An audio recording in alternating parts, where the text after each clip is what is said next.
नमस्कार, कैसे हो? सब बढ़िया। तो शुरू करें आज वापस क्लास हमारी क्विक रिवीजन ऑफ टैक्सेशन की रो में। क्लास नंबर 3 है मेरी, और यहाँ से मैं आपको सेक्शंस बताने जा रहा हूँ। राइट, पहला सेक्शन बता रहा हूँ मैं आपको, सेक्शन 6। मैं आपको तो 100-150 अगर सेक्शन है उसमें से 50-60 सेक्शन तो आपको याद करने ही पड़ेंगे, नहीं तो फिर सीए एग्जाम कैसे दे रहे हो आप। राइट, मैंने कहने का मतलब अगर सीए स्टूडेंट हो तो 50-60 सेक्शन तो कम से कम एवरेज स्टूडेंट को याद होनी ही चाहिए। और कोई बड़ी रॉकेट साइंस नहीं है, कोई दिक्कत वाली बात नहीं। 50-60 बहुत इजीली याद हो जाएगी और मेरे ख्याल से आपको याद भी होगी कईयों को। राइट, आज इसी रो में स्टार्ट करते हैं तीसरी क्लास, रेजिडेंशियल स्टेटस। यानी मैंने जब लास्ट क्लास ली थी तब आपको एक चीज बताई थी, यानी पहला स्टेप क्या था हमारा। जब स्टेप पढ़े थे अपने लास्ट वाली क्लास में, लास्ट वीडियोस में, तो पहला स्टेप क्या था? डिटर्मिनेशन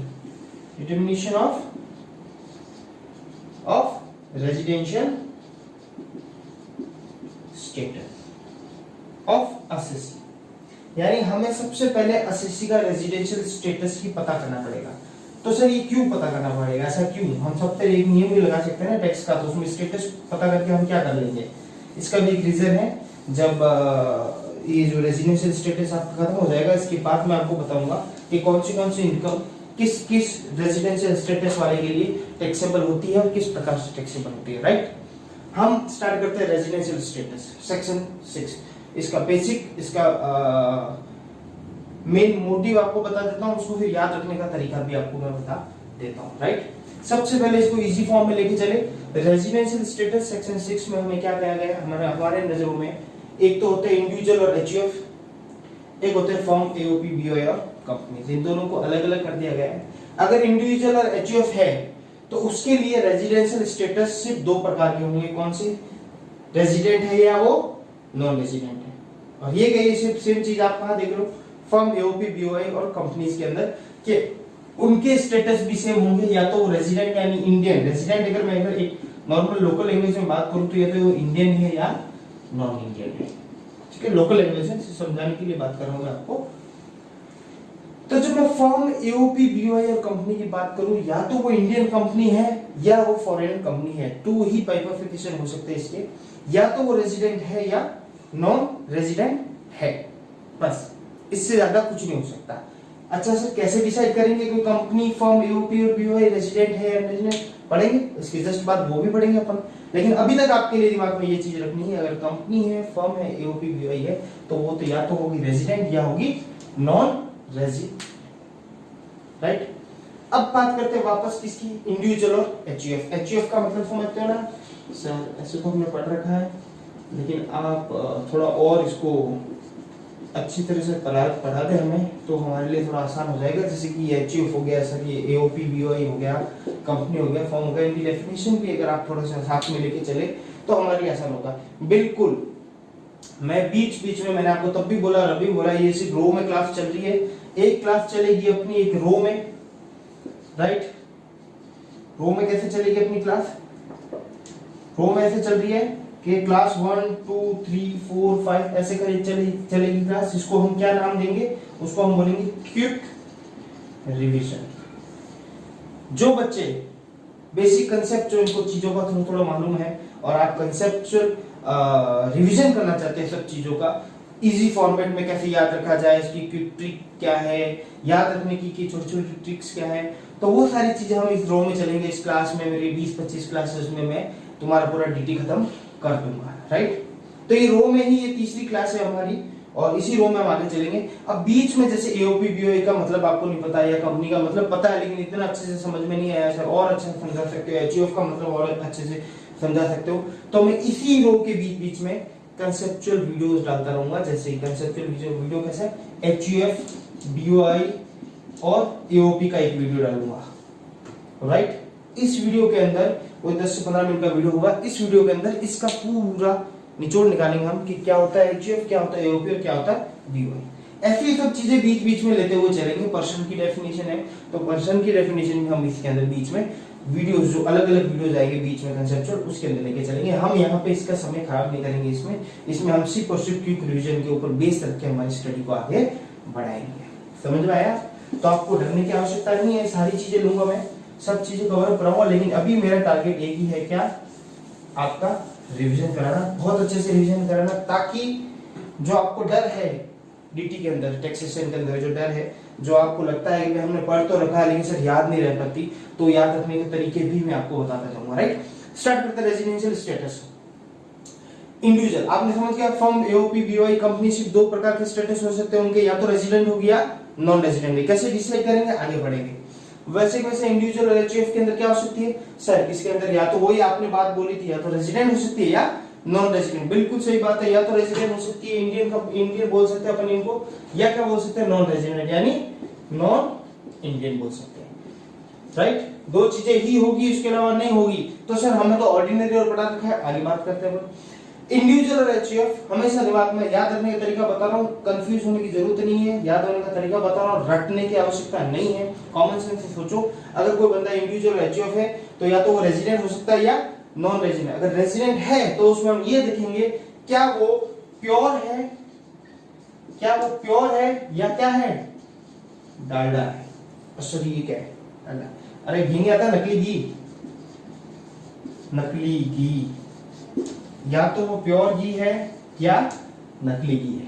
समझो मेरी बात, कहने का मतलब अगर वो रेजिडेंट है तो क्या वो प्योर रेजिडेंट है या क्या है? वो रेजिडेंट तो है लेकिन प्योर रेजिडेंट नहीं है। सर ये प्योरिफिकेशन का हम टेस्ट कहां से लेंगे? हम इसका टेस्ट लेंगे, कुछ कंडीशंस को उसके ऊपर अप्लाई करेंगे, अगर उस कंडीशंस में वो पास हो गया तो हम कहेंगे भाई तू तो प्योर यही जन्मा था और ये मरेगा। और अगर नॉन रेजिडेंट और resident but not ordinary resident है, मतलब तू भाई जन्मा तो यहाँ पे सब कुछ है लेकिन बीच बीच में तू थोड़ा बार बार भाग रहा है और इंडिया में थोड़ा कम ही तेरा रहना जाना है, तो तुझे रेजिडेंट तो हम मानते हैं लेकिन हम प्योर नहीं मानते। राइट, इस तरीके से याद रखने का तरीका और कुछ नहीं है, ज्यादा इसके गहराई में ना जाइएगा। ठीक है, तो इंडिविजुअल और एचयूएफ में रेजिडेंट और नॉन रेजिडेंट होंगे। रेजिडेंट में हम दो क्वालिफिकेशन और करेंगे, क्या वो रेजिडेंट और ऑर्डिनरी रेजिडेंट है, और resident but not ordinary resident है। ठीक है, तो सर ये पता कैसे करेंगे? हम सबसे पहले इंडिविजुअल को लेके वो चलते हैं, फिर एचयूएफ पे आएंगे, फिर फर्म, एओपी, बीओआई और कंपनी को बनाएंगे। इसी तरह रेजिडेंट स्टेटस को हम खत्म कर देंगे। उसके बाद हम दूसरी बात करेंगे कि रेजिडेंट स्टेटस निकाला क्यों, क्या इसका पर्पस था, तो हम देखेंगे कौन सी इनकम किसमें टैक्सेबल होती है, किसमें नहीं होती। ठीक है, बड़े आराम से समझेंगे चीजों को। सबसे पहले इंडिविजुअल को लेके चलते हैं कि वो रेजिडेंट कब कब माना जाएगा, नॉन रेजिडेंट कब कब माना जाएगा। राइट, चले हम आए इस चैप्टर पे, इस तरफ आए थोड़ा सा। ठीक है, इस सेक्शन में आते हैं। मैं सबसे पहले इंडिविजुअल की बात करता हूँ कि सर वो रेजिडेंट जो आपने बोला था कि वो क्या बातें है, रेजिडेंट है या नॉन रेजिडेंट है, और सर उसका टेस्ट कैसे करेंगे? तो हम सबसे पहले उसके ऊपर एक टेस्ट फेंकेंगे। एक जैसे कभी कोरोना का चलता है, आपको पता हो, पहले देखा जाता है क्या कि साहब इसको डेंगू तो नहीं है, साहब इसको मलेरिया तो नहीं है, सारे टेस्ट हो जाते हैं, उसके बाद बचता है अगर सब में अगर उसकी पॉजिटिव नेगेटिव आगे रिपोर्ट, तब देखा जाता है कि आप कोरोना का टेस्ट भी कर लेते हैं क्या है कि नहीं। तो सबसे पहले हम टेस्ट कर रहे हैं किसका? रेजिडेंट का, कह रहे हैं रेजिडेंट है कि नहीं। अगर रेजिडेंट नहीं है, अगर ये टेस्ट में पहले टेस्ट में फेल हो जाता है तो आगे के टेस्ट करने की आवश्यकता नहीं है, वो क्या हो जाएगा? नॉन रेजिडेंट हो जाएगा और बात ही खत्म हो जाएगी, तब इन दोनों की बात आएगी नहीं। ठीक है, तो पहले टेस्ट करेंगे क्या भैया आप रेजिडेंट हो या नहीं हो।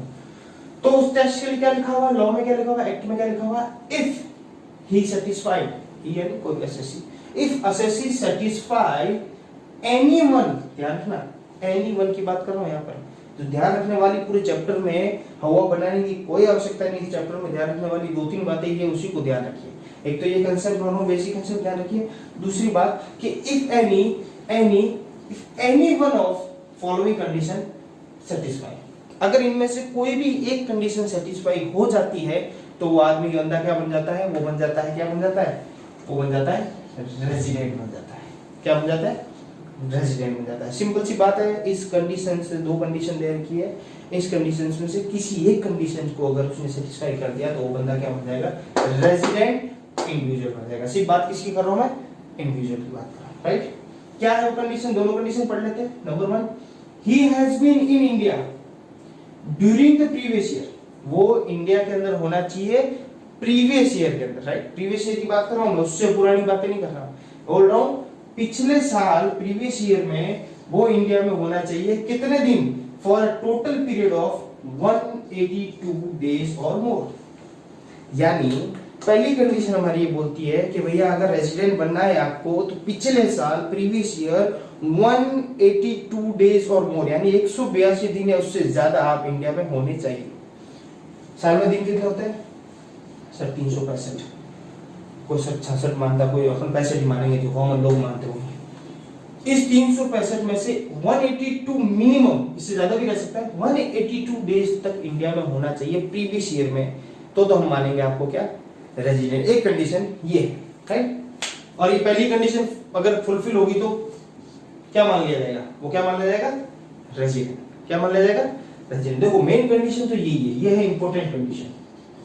अगर आपको सही मायने में किसी को रेजिडेंट मानना है तो ये कंडीशन मस्ट है फुलफिल होनी चाहिए। एक्सेप्शन से कुछ इसके बाद पढ़ेंगे। यानी ये तो है मेन कंडीशन कि क्या, ये तो आवश्यकता आप ये मान लो कि 182 दिन पिछले साल आदमी आ रहा है तो रेजिडेंट है, सिंपल सी बात, कोई दिक्कत वाली बात नहीं। लेकिन कुछ कुछ केसेस में 182 दिन यहाँ नहीं रह पाता, तो गवर्नमेंट ने बाद में जबरदस्ती में दूसरा कंडीशन भी डाल दी कि यार इन बेचारों को भी हम रेजिडेंट मान लेंगे, इन बेचारों को भी हम रेजिडेंट मान लेंगे। क्या दूसरी कंडीशन डाली, या फिर ये तो ये कंडीशन फुलफिल होती है या नहीं रह पाती 182 दिन पिछले साल, तो हम क्या कर सकते हैं और लगाया यहाँ पे ध्यान रखना। जो ध्यान रखने वाली चीजें हैं जो यही है पूरे चैप्टर में, एक तो एनीवन, इनमें से कोई भी कंडीशन फुल होगी तो या तो रेजिडेंट हो गया, नो रेजिडेंट हो। दूसरी बात 182 डेज, राइट, डेज याद रखने आपको, और दोनों में से। सेकंड कंडीशन क्या है? He has been in India, वो इंडिया में होना चाहिए ड्यूरिंग द 4 years, पिछले 4 साल, immediately preceding the previous year, for a total period of 365 days और मोर। ये क्या है सर? ये कुछ समझ में नहीं आया। अरे बहुत सिंपल सी बात है। ये बोलता है देखो जबरदस्ती की ठूसी हुई कंडीशन है, नंबर 1 कंडीशन यही है, ये रहनी चाहिए थी। अब इसको जबरदस्ती डाल दिया, किसने डाल दिया? सरकार आई, जो भी। इस कंडीशन में क्या डाला गया? इस कंडीशन में ये डाला गया कि अगर ये आपका असेसमेंट ईयर है, कौन सा असेसमेंट ईयर है आपका? BCTC मान लेता हूं, ठीक है, ये आपका असेसमेंट ईयर है, तो प्रीवियस ईयर आपका क्या होगा सर? प्रीवियस ईयर होगा 2019 होगा। ये मानते यार चलो यार ये मान लो, बस तुम कंफ्यूज हो जाता है। 2000 सर आपने हमारी ना तो शक्ल देखी ना कोई बात देखी, कंफ्यूज आपने कैसे मान लिया? मैंने मान लिया, 6 and 1 बहुत हो गया। असेसमेंट ईयर कितना है? 19-20, तो प्रीवियस ईयर कितना हो जाएगा? 2018-19, सही। तो ये बोलता है हमें यहाँ पर इस साल इस असेसमेंट ईयर में आकर हमें देखना है कि भैया आपका रेजिडेंशियल स्टेटस क्या है। किसी भी बंदे का, घूमते फिरते आपने 2-3 लाख लोग थे, उसमें एक को पकड़ के इधर पकड़ के खड़ा कर दिया, पहले भाई हिलाया, बोलो भाई तेरा स्टेटस देखूंगा मैं? बोले नहीं देखना भाई, मेरे को काम ही नहीं है, मेरे को सब्जी बेचने जाना है। मैं नहीं, मेरे को देखना पड़ेगा, नहीं तो प्रैक्टिकल करूंगा किसके ऊपर? अगर किसी के ऊपर अप्लाई नहीं करूंगा तो सीखूंगा कैसे? तो मैंने उसको पकड़ के बोला, मैंने कहा तेरा असेसमेंट ईयर 19-20 है और मैं तेरा इस साल का स्टेटस देखना चाहता हूं कि रेजिडेंशियल स्टेटस क्या है as per the income tax 1960। तो मैंने पूछा उसको सवाल, मैंने कुछ सवालों के जवाब देने तुझे। वो बोले भाई बाबा तो पकड़ ही लिया आपने, तो बोल ही दो। मैंने कहा पिछले साल कब? मैंने कहा ये जो भी गया पिछले साल, इस साल तू इंडिया में 182 दिन रहा क्या? वो साहब जन्मा तब से ही हूँ, 182 दिन क्या? आप तो मान लो मैं आज 34 साल का हूँ, वो बोलेगा आदमी कि 34 ईयर्स का हूँ, 34 साल से मैं तो यही हूँ इंडिया में, इससे बाहर गया ही नहीं। तो क्या ठीक है फिर तो बात ही खत्म होगी, चलने का। तो आपको कुछ यूनिक केस पकड़ना पड़ेगा, आपको ऐसा केस पकड़ना पड़ेगा जिसमें ये हो कि भाई 182 दिन पिछले साल यहाँ नहीं रहा हुआ, तो उसके लिए दूसरी केस अप्लाई होगा कि भैया आप ये 19-20 असेसमेंट ईयर है, प्रीवियस ईयर 18-19 है, यानी इसके इमीडिएटली प्रीसीडिंग, यानी जस्ट इसके पीछे के किसके असेसमेंट ईयर के? नहीं, जस्ट किसके पीछे के? प्रीवियस ईयर के पीछे के 4 साल। कितने? 4 साल में वो इंडिया में 365 दिन इंडिया में या इससे ज्यादा और मोर इंडिया में रहना चाहिए हुआ। पहली कंडीशन क्या बोला? वापस पढ़ते। He has been in India during the 4 years, पिछले 4 साल। कब से? Immediately preceding the previous year, जिस प्रीवियस ईयर की बात करते हैं उससे इमीडिएट प्रीसीडिंग 4 साल तक वो इंडिया में कितने दिन? For a total period of 365 days और मोर, 365 दिन या उससे अधिक इंडिया में रहा होना चाहिए। अच्छा, अगर ऐसा रह जाए तो फिर वो हो गया रेजिडेंट? नहीं, सेकंड कंडीशन में एक ये तो है सेकंड 2 का ए, क्या है 2 का ए, एंड करना, खाली 4 साल में 365 दिन रहने से काम नहीं बनेगा, उसके साथ साथ प्रीवियस ईयर में, इस 18-19 में प्रीवियस ईयर में आपको एटलीस्ट 60 डेज आपको प्रीवियस ईयर में इंडिया में रहना ही रहना है। कितना? 60 डेज। अगर मैं जस्ट उल्टी बात करूं इसकी, तो मैंने कहा अच्छा 182 दिन आप इंडिया में हो पिछले साल, क्या नहीं यार इतना कहाँ इंडिया रहना रहता है, 182 दिन हो ही नहीं रहे, तो मैंने कहा 60 दिन तो हो कम से कम, तो क्या हाँ यार 60 डेज तो मेरे पिछले साल यहाँ इंडिया में था, तो 60 दिन तो कैसे हो गया मेरा स्टेटस रेजिडेंट? नहीं, 60 दिन तो आप होना कि हाँ, एक और कंडीशन फॉलो करनी पड़ेगी, क्या?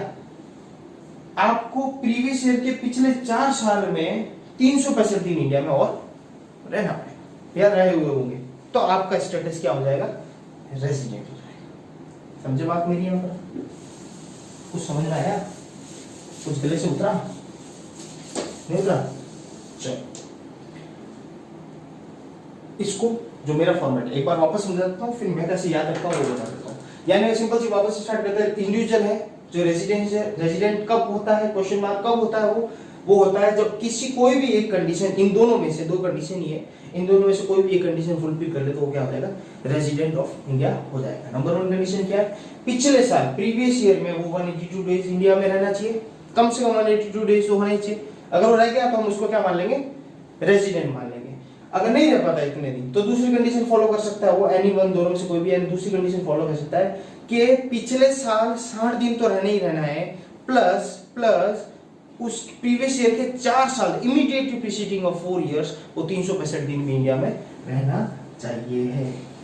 सर ये कुछ आप कैसे याद रखते हो? तो ये तो हमने पढ़ रखा है कि ऐसा ऐसा होता है, हमने 3-4 बार पढ़ रखा है, पर ये याद नहीं रहता। हम क्या जब एग्जाम में क्वेश्चन आते हैं ना तो हम क्या थोड़े कंफ्यूज हो जाते हैं। तो आपके पास कोई अच्छा तरीका है क्या इसको याद रखने का? बिल्कुल है। देखो मैं बचपन से मैथ में होशियार था, ठीक है, ऐसा टीचर्स कहते थे, ठीक है। खुद को तो मैंने हमेशा अंडर एस्टिमेट ही रखा, ठीक है, खुद को कभी होशियार माना ही नहीं। और क्योंकि मैथ्स अच्छी थी मेरी, मुझे मजा आता था मैथ्स में, तो हर चीज को मैं मैथ्स के इक्वेशन में करके याद रखने की कोशिश करता था। तो देखो मेरा फॉर्मूला क्या होता है आपको याद आ जाए। जब मैं इंटर में था तो मैं इस तरीके से याद रखता था, एंड सीए फाइनल तक मुझे स्टेटस पढ़ने की वापस जरूरत पड़ी नहीं। देखो आपके काम आ सके तो, राइट। मैं तो ऐसे याद रखता हूँ साहब, क्या है क्वेश्चन क्या था? अच्छा रेजिडेंट का ना। देखो साहब या तो 182 डेज रहना है, नंबर 1। कोई भी एक कंडीशन फुल को, अगर रेजिडेंट, अगर मैं किसी के रेजिडेंट का स्टेटस देखता हूं तो या तो 182 डेज रहना है प्रीवियस ईयर के अंदर, ठीक है। अगर नहीं होता ये तो दूसरी कंडीशन क्या है? एनी वन है, इसलिए स्लैश लगाया मैंने, ठीक है, एनी वन है। दूसरी कंडीशन क्या है कि साहब दूसरी कंडीशन 60 दिन पिछले साल प्लस 4 आपको 365। ये क्या है सर? ये क्या है? डिवाइड करना है इसको? नहीं डिवाइड नहीं करना है, याद रखने के लिए। मेरे कहने का मतलब है या तो 182 डेज पिछले साल में है, ठीक है, ये कंडीशन फुल नहीं होती, यहाँ अगर कैंसिल लगा दो। जब कोई क्वेश्चन सॉल्व करो तो ये लिख दो, स्टेटस का क्वेश्चन अगर सामने आए तो ये लिख दो, फिर यहाँ क्रॉस लगा दो, भैया ये तो फेल हो गई, ये तो नहीं होगी। तो दूसरा क्या है? 60 जो पहले लिखा हुआ वो क्या? प्रीवियस ईयर की बात कर रहा है, ये भी प्रीवियस ईयर की बात कर रहा था, तो 60 इन प्रीवियस ईयर एटलीस्ट है, राइट, इतनी तो होनी चाहिए। प्लस का निशान है नहीं, खाली इससे काम नहीं चलेगा, हमें एक और कंडीशन फॉलो करनी पड़ेगी। जो प्लस है उसको वहां डिनोट क्या करता है? एंड डिनोट करता है। तो प्लस 4 सालों में 365 डेज क्या होना चाहिए? इंडिया में रहना चाहिए। अब इमीडिएटली प्रीसीडिंग और ये में से नहीं लिखा, सिर्फ याद रखने के लिए कि सिंपल सी बात है, ऐसा लिखा ना 182 डेज, ये होता है नहीं तो 460 प्लस 4/360। इन दोनों में से कोई भी एक कंडीशन क्लियर होती है वो क्या बन जाएगा? क्या बन जाएगा? वो रेजिडेंट बन जाएगा। समझ आया? ये ट्रिक याद रखना। अगर याद रह पाती हो तो आपको अपनी है तो अपने पास रखो, वो याद रखो। और मेरी ये है, अगर आपको इजी लग रही है तो इस तरीके से लिखो, तो फिर इतनी सारी लैंग्वेज पढ़ने की जरूरत नहीं पड़ेगी। देखो सर बॉस एक बात बताता हूँ मैं आपको, एट लास्ट रिजल्ट क्या रखता है? रिजल्ट, मतलब एट लास्ट इंपॉर्टेंस क्या रखता है? Result, right. यानी अगर ये लैंग्वेज भी आपको याद होगी ना, अगर ये मेन पॉइंट्स आपको याद नहीं रहना, ये जो मैंने इस क्या बोलते हैं अलग पेन से लिखे, अगर ये याद नहीं रहना आपको तो इस लैंग्वेज का कोई मतलब नहीं है। तो ये याद रखो ना यार, क्या दिक्कत है, हमें तो क्वेश्चन आने, क्वेश्चन का आंसर मतलब है ना। तो बस 182 डेज 60 + 4/365, खत्म बात। इतनी देर से जो रामायण गए ना आपने, हमने एक छोटे से करेक्शन में इस बात को खत्म कर दिया। आगे भी ऐसे छोटे छोटे करेक्शन करते आगे भी। जी सर, दो कंडीशन बोलिए हमने। एनीवन क्या, एनीवन रेजिडेंट, इंडिविजुअल रेजिडेंट कब होगा, जब वो क्या करेगा, कोई भी एक कंडीशन को फॉलो करेगा, राइट। कोई भी कंडीशन को क्या, या तो 182 दिन पिछले साल में, या 60 दिन पिछले साल में, और 365 दिन 4 सालों में, राइट। अगर कोई एक कर देगा तो क्या हो जाएगा सर, वो रेजिडेंट बन जाएगा, इंडिविजुअल, मतलब वो इंडिविजुअल रेजिडेंट स्टेटस हो जाएगा उसका। लेकिन इसके कुछ एक्सेप्शन है, सिर्फ 2 एक्सेप्शन। ऐसा देखा जाए तो 2 है, मेरे हिसाब से 3 है, पर आप 2 मान लो, ठीक है। 2 एक्सेप्शन है, उस एक्सेप्शन में क्या होता है वो बता देता हूँ।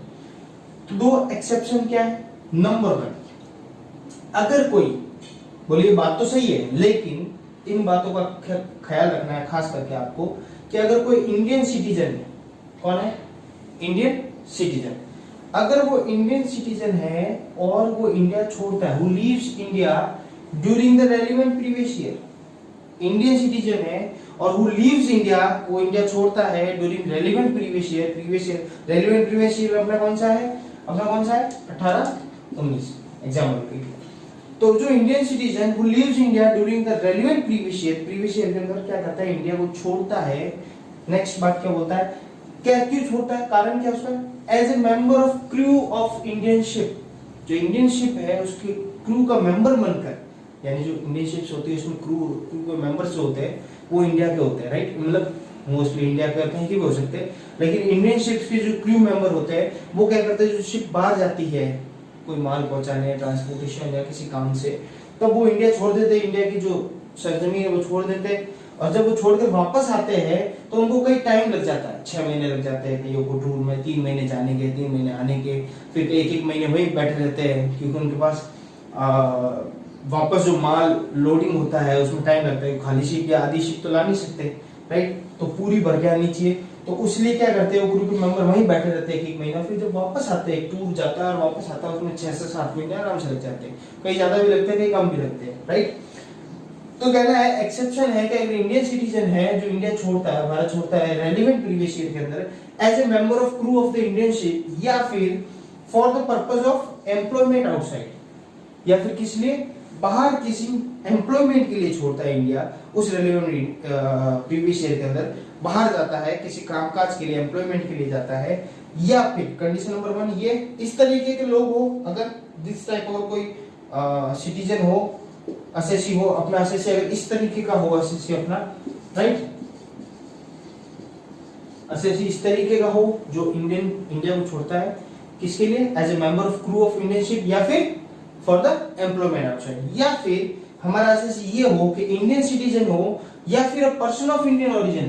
पर्सन ऑफ इंडियन ओरिजिन का मतलब जिनके माँ बाप या दादा दादी जो भी है 1947 से पहले, जब भारत आजाद हुआ, हमारा पार्टीशन हुआ, उसके जस्ट पहले क्या हो, वो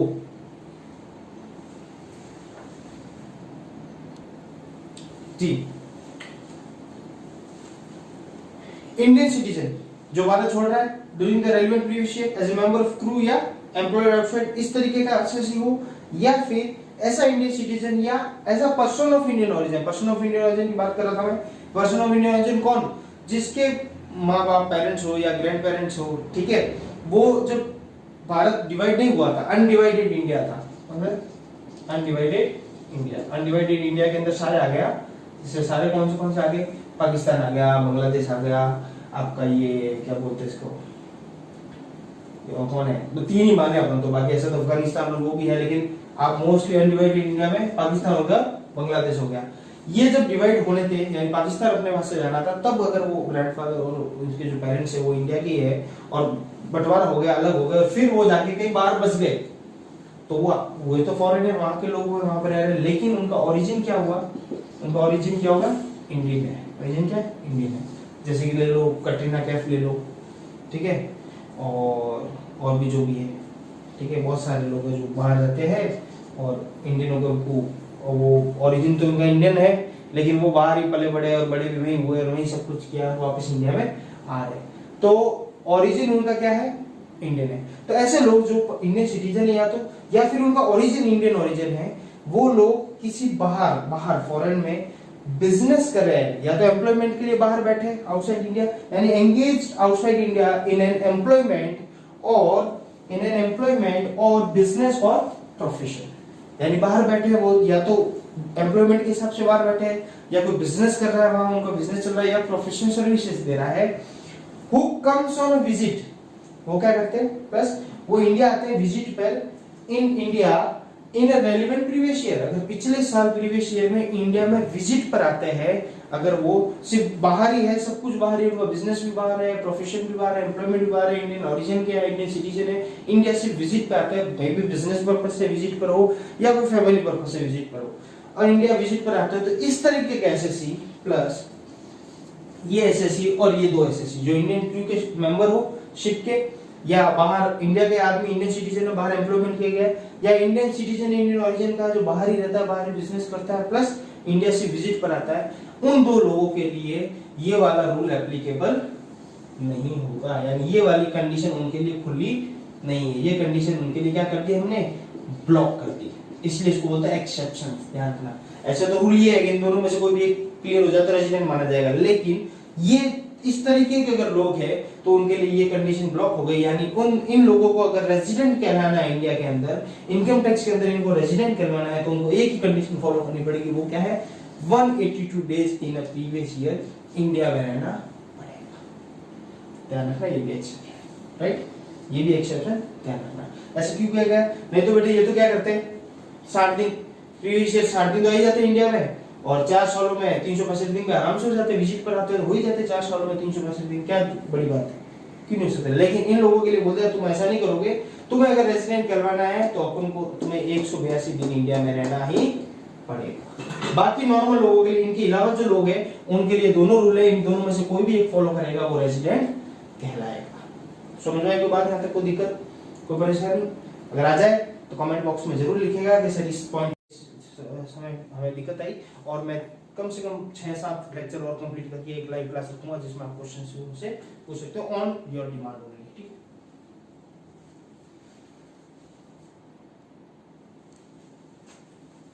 जी,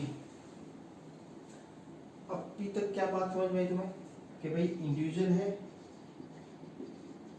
अगर एसएससी इंडिविजुअल है तो उसका स्टेटस कैसे पता करेंगे हम, तो स्टेटस कितने प्रकार के हो सकते हैं सर, 2 प्रकार के हो सकते हैं, या तो वो रेजिडेंट होगा या नॉन रेजिडेंट होगा।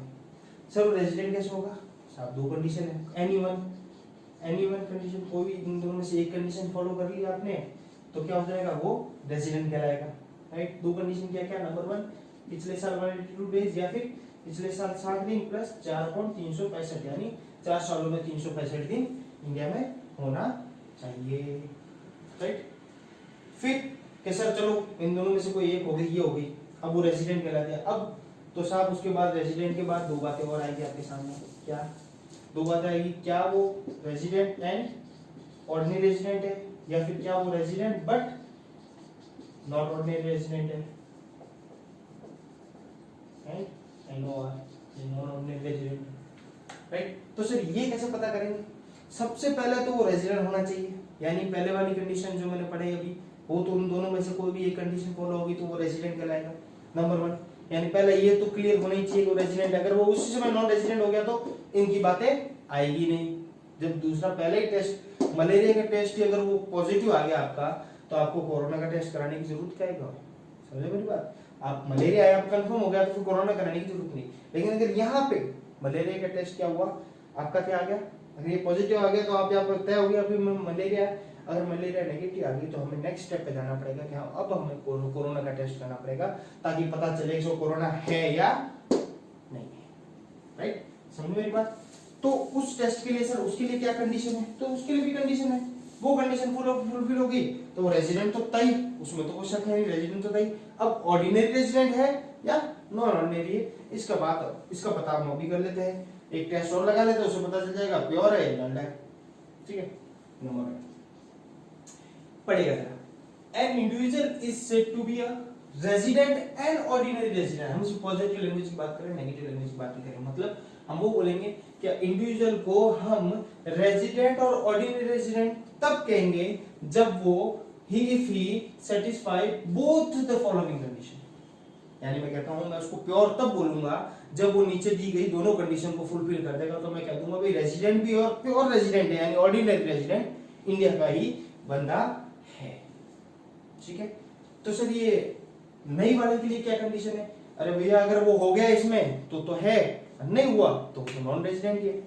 यानी मैं बोल देता हूं 50 आदमी खड़े होंगे, 10 आदमी ये कंडीशन फॉलो कर दी, किसी ने भी ये कंडीशन फॉलो कर दी, तो वो कंडीशन वो आदमी क्या हो जाएगा? ईमानदार हो जाएगा 50 आदमी में से। बाकी के तो जो इस कंडीशन को फॉलो कर दी ईमानदार हो गए, बाकी सारे क्या हो गए? ऑटोमेटिक बेईमान हो गए, right?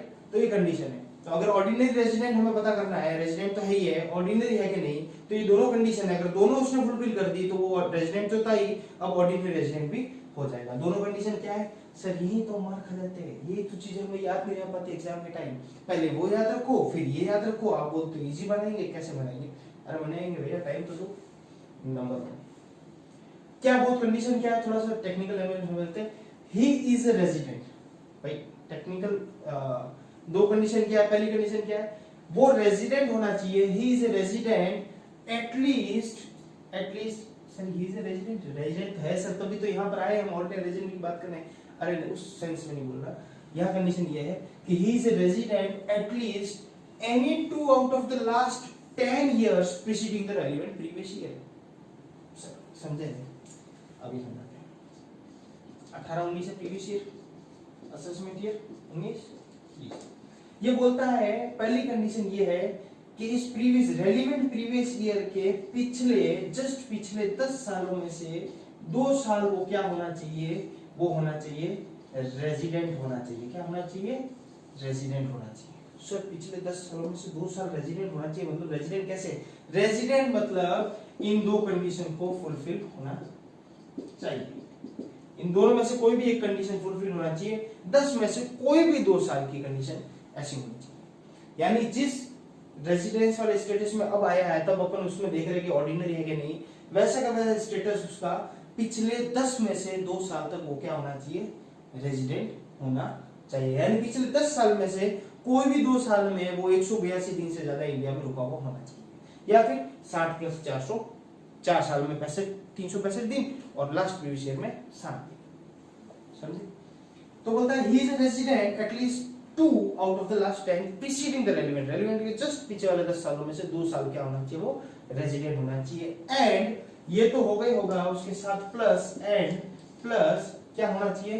His total stay in India in last 7 years preceding the relevant previous year is 730 days or more। यानी ये तो होना चाहिए, उसके साथ साथ जो हमारा रेलेवेंट प्रीवियस ईयर है इसके जस्ट पिछले 7 सालों में वो कितना इंडिया में 730 दिन या उससे ज्यादा इंडिया में रहा हुआ होना चाहिए। यानी बोथ कंडीशन फुलफिल कर दी तो बंदा क्या होगा? रेजिडेंट तो तय था, अब क्या बन जाएगा? ऑर्डिनरी रेजिडेंट भी बन जाएगा।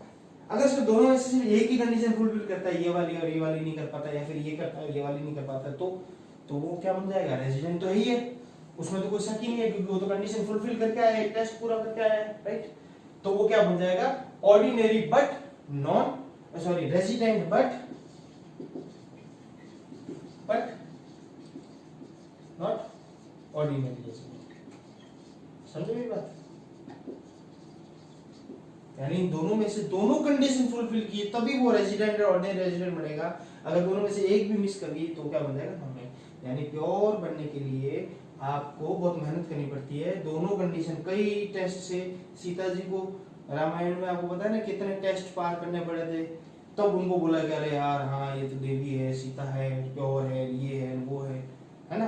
तो जहाँ मेहनत लगती है, जहाँ बहुत सारी कठिन टेस्ट पास करने पड़ते हैं, तभी आपको सर्टिफिकेट दिया जाता है कि आप क्या हो? अच्छे हो, ईमानदार हो, प्योर कह दो, जो कह दो, राइट? अगर आप किसी भी एक भी टेस्ट में, आपने 10 टेस्ट दिए, एक भी टेस्ट में फेल हो गए, तो आपको क्या माना जाएगा? ये तो निकम्मा है। ये क्या है? निकम्मा। यानी जीवन की दौड़ में भी यही है, जीवन की रेस में भी ये, आप जब तक आप सक्सेस हासिल करते रहोगे, जब तक आप पास होते रहोगे, लोग तो आपकी तारीफ करेंगे और बहुत लोग आपके पीछे फॉलोअर बन जाएंगे। अगर किसी भी एक स्टेप पर आके गिर गए तो आपको बोल देंगे कि नहीं नहीं भैया आप रेजिडेंट तो हो, लेकिन ऑर्डिनरी रेजिडेंट नहीं हो, आप क्या हो, नॉन ऑर्डिनरी। समझे मेरी बात? तो सर इसको याद कैसे रखें, ये तो आपने बता दिया कंडीशन सारी। समझे मेरी बात? पहली बात क्या, रेजिडेंट का टेस्ट होगा, रेजिडेंट हो गया, अगर वहीं फेल हो गया, रेजिडेंट नहीं हुआ तो, अगर वही रेजिडेंट नहीं नॉन रेजिडेंट हो गया तो इनकी बात ही नहीं आती। अगर रेजिडेंट हो गया तो फिर हम वापस क्या करेंगे, उसका टेस्ट करेंगे कि भाई रेजिडेंट है पर ऑर्डिनरी रेजिडेंट है कि नहीं। ऑर्डिनरी रेजिडेंट कब होगा, ऑर्डिनरी रेजिडेंट तब होगा जब ये दोनों कंडीशन फुलफिल कर देगा। इन दोनों में से एक में भी फुलफिल हो गया तो, या तो एक या दोनों में फुलफिल हो गया तो क्या हो जाएगा, रेजिडेंट तो रहेगा लेकिन क्या हो जाएगा, नॉन ऑर्डिनरी रेजिडेंट हो जाएगा। तो सर इसको याद कैसे रखे, दिक्कत तो हमारी यही है ना, इसको सर याद कैसे रखे, अभी बता दो। मैंने क्या बोला था, मैं मैथ्स में होशियार हूँ, बोला था इसको रट लो, लोग नहीं मानते पर मैं क्या कहकर मनवा देता हूँ, देखिएगा। यानी मैं सबसे पहले क्या करता हूँ, ये कौन है, इंडिविजुअल की, इसकी समझ में आ गई ना, इंडिविजुअल की देखो एच एफ तो कुछ नहीं है, हाँ हुआ है, और वो फॉर्म वॉर्म में छोड़ देना, वो मैं ऐसे ठीक है ना। तो आप जितनी चीजों को हल्के में लेके चलोगे ना उतना अच्छा रहेगा। देखो ये रेजिडेंट है ना, इंडिविजुअल दो हो सकते हैं, या तो रेजिडेंट होगा या नॉन रेजिडेंट होगा। अच्छा रेजिडेंट होगा तो क्या कंडीशन करना पड़ेगा, एनीवन है, एनीवन यानी 182 स्लैश का मतलब एनीवन डाल रहा होगा, मतलब क्या डालना, तो बड़ा लिख देता हूं मैं भी, आपको दिखेगा है